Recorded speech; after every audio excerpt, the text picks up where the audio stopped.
खराताला मारलं जाऊ शकतं, कारण की त्याकडे इतकी माहिती आहे.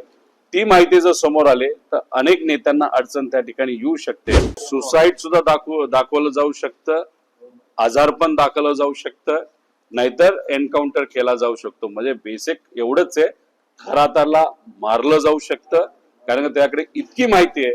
ती माहिती जर समोर आले तर अनेक नेत्यांना अडचण त्या ठिकाणी येऊ शकते. तुम्ही बघा राजकारण कशा पद्धतीचं असतं. नाशिकमध्ये एक प्रकरण झालं होतं, हनी ट्रॅप प्रकरण. 70 व्हिडिओ होते, चर्चा खूप झाली, पण त्या व्हिडिओचं झालं काय? त्या व्हिडिओचा वापर, ज्याच्यामध्ये अधिकाऱ्यांचे व्हिडिओ होते, नेत्यांचे व्हिडिओ होते, त्या सगळ्या व्हिडिओचा वापर सत्ताधारी पक्षातले काही नेते हे अधिकाऱ्यांना दाबण्यासाठी आणि नेत्यांना दाबण्यासाठी करत आहेत, असं माझं ठाम मत आहे.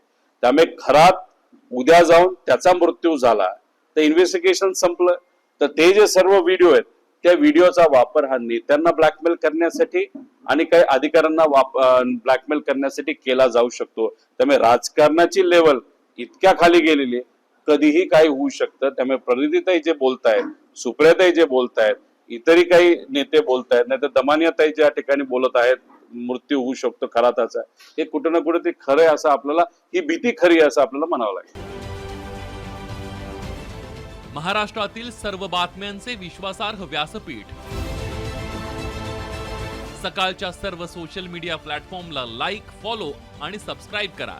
तसंच सर्व नोटिफिकेशनसाठी बेल आयकॉन प्रेस करायला विसरू नका.